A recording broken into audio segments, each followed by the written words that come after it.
एक बस्ती जहां ख्वाब नहीं सिर्फ मजबूरी रहती है।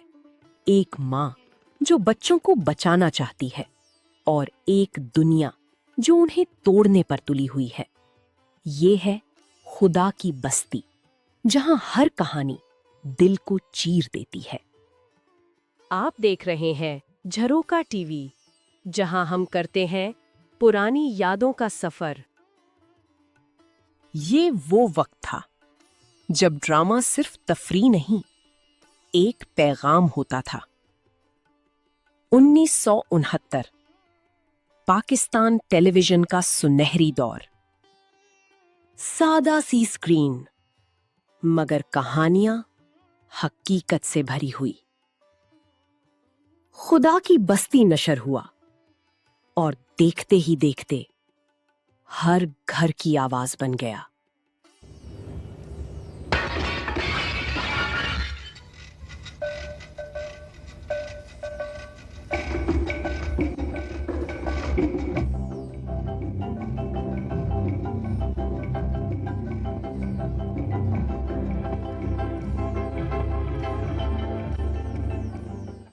खुदा की बस्ती की कहानी कराची की एक गरीब बस्ती से शुरू होती है। एक बेवा माँ रजिया बेगम अपने 3 बच्चों के साथ यहाँ आ बसती है। सुल्ताना, नौशा और छोटा अन्नू। लो, तुम्हें तो अभी से नींद आने लगी। अरे अभी तो सारी रात आंखों में काटनी है। इस तरह तो हो चुका काम।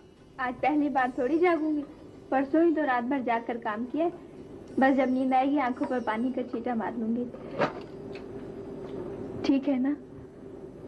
हाँ बेटी, तू ठीक ही कहती है। अल्लाह ने हम पर वक्त ही ऐसा डाला। शुरू में उम्मीद होती है कि शायद जिंदगी संवर जाए, मगर बस्ती का माहौल जल्द ही अपनी हकीकत दिखा देता है। इस कहानी की असल ताकत इसके किरदार है। हर किरदार एक सच बयान करता है। नौशा, एक मासूम लड़का जो हालात का शिकार हो जाता है। गुर्बत उसे जुर्म की तरफ धकेल देती है। ये किरदार बहरोज सब्जवारी ने अदा किया और उन्होंने इसे निहायत हकीकत और दर्द के साथ पेश किया। मैं नहीं जाता किसी के पास। मैं क्या कहा? ले जाएगा? कह तो दिया कि मैं नहीं जाऊंगा। मैं नहीं पड़ता इन चक्करों में। और मेरा कहना मान, तू भी इनका साथ छोड़ दे। मैं तुझे यहीं किसी कोठी पर काम करवा दूंगा। राजा, तू भी कैसी बातें कर रहा है? मैं कब उन लोगों के साथ रहना चाहता हूँ? तो वो बहुत खतरनाक लोग हैं, तुझे नहीं मालूम? खतरनाक है तो क्या हुआ? साहब से क्या सबको बंद करवा दूंगा। जेल की हवा खानी पड़ेगी, मजाक नहीं है। नूशा, जो एक मासूम बच्चा था, अब सड़कों की जिंदगी में धकेल दिया जाता है। वो जेब कतरा बन जाता है और शामी और राजा जैसे लड़कों के साथ रहने लगता है। सुल्ताना, एक बावकार लड़की जो इज्जत की जंग लड़ती है, मगर मुआशरा उसे अकेला छोड़ देता है। ये किरदार मुनव्वर सुल्ताना ने निभाया और उनकी अदाकारी में मासूमियत और दुख साफ नजर आता है। बस चुप रहो, बीच में नहीं बोला करते हर वक्त। चलो शाबाश, देर हो गई, उठो। अम्मा, ये सब कुछ क्या है? मुझे कुछ तो बताइए, खुदा के लिए कुछ तो बताइए। मेरे समझ में कुछ नहीं आ रहा। बेटी, कहीं आप। रजिया बेगम, एक मजबूर माँ जो बच्चों के लिए जीती है, मगर धोखे का शिकार हो जाती है। ये किरदार ज़हीन ताहिरा ने अदा किया। उन्होंने माँ के दर्द को बेहद सच्चाई से दिखाया।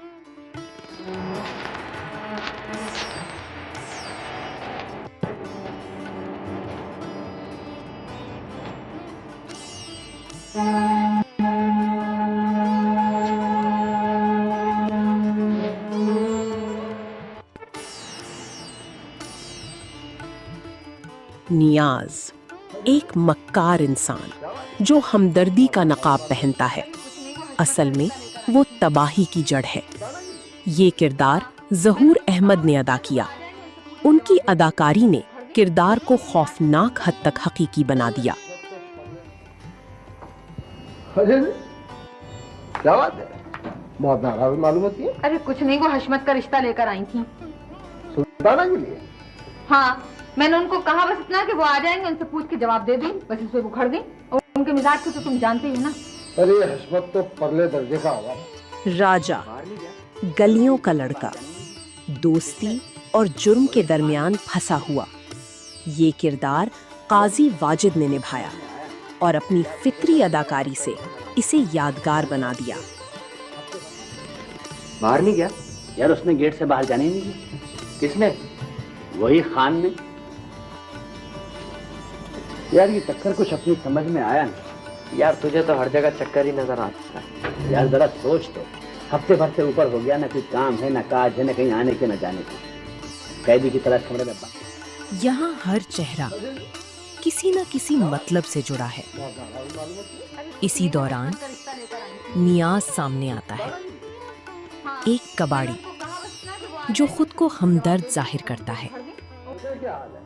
बहुत दिनों से मैं तेरे घर नहीं गया। और वो क्या नाम है वो तेरी बहन का? सुल्ताना। हाँ सुल्ताना, तो खासी बड़ी हो गई होगी। तो तेरा बाप जिंदा था ना, तो तुम्हारे आया करता था, तो मेरे सामने दबड़ दबड़ कूदा करती थी। अबे भाई, वैसे न्याज को तो तुम जानती वो रजिया बेगम से शादी करता है, दादी की बात तुझे मगर उसके इरादे खतरनाक होते हैं। अव्वल तो सुल्ताना से बात वो नहीं घर पर कब्जा चाहता है बात करें तो नजर और नहीं सुल्ताना पर भी बुरी नजर रखता है। वैसे न्याज को तो तुम जानती ही हो। नहीं आपा, ईमानदारी की बात तो ये है कि वो खुद भी बहुत इस बात का ख्याल करते हैं। अव्वल तो सुल्ताना से बात ही नहीं करते, और अगर कभी बात करें तो नजरें भी नहीं मिलाते। अब मैं कहती हूँ तुम क्या जानो उन मर्दों की फितरत को? हाँ, जुमा 8 दिन हुए तुम्हें उसके साथ रहते हुए।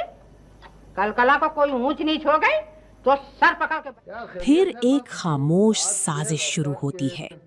नियाज एक डॉक्टर के साथ मिलकर रजिया बेगम को आहिस्ता आहिस्ता जहर देता है और एक दिन वो दुनिया छोड़ जाती है। यही वो लम्हा है जहां सब कुछ बदल जाता है। बताता हूँ, सिर्फ चंद इंजेक्शन लगाए जाएंगे जिससे मरीज का दिल रास्ता रास्ता कमजोर होता जाएगा और फिर हरकत कल्ब बंद हो जाने से मरीज की मौत वाक़ई हो जाएगी। ये तरीका आसान भी है और इसमें कोई खतरा भी नहीं है। बाहर के मुल्कों में भी यही चल रहा है आजकल। इसमें कितने दिन लग जाएंगे? और यही कोई 5-6 महीने। खुदा की बस्ती सिर्फ एक ड्रामा नहीं, एक मेयार बन गया।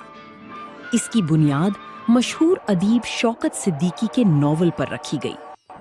1969 में इसे पहली बार स्क्रीन पर लाया गया, जिसे इशरत अंसारी और रशीद उमर थानवी ने डायरेक्ट किया। बाद में 1974 में इसे दोबारा पेश किया गया, जिसकी हिदायतकारी बख्तियार अहमद और कासिम जलाली ने की। इसकी कहानी इतनी मजबूत थी कि दुनिया भर में सराही गई। मिलॉर्ड, सर्जन महमूद ने खुद इस समझ का इतराज किया है कि हलाकत से काबिल मुतसब्बिब नियाज मोहम्मद को खासी मिकदार में निहायत मौलिक और जबरदस्त जहर चाय के साथ पिलाया गया। ये रिपोर्ट दौरान सख्ती ये रिपोर्ट। तो क्या आपको ये ड्रामा याद है? अपनी राय और चैनल की मजीद बेहतरी के लिए तजावीज़ कमेंट्स में जरूर बताएं।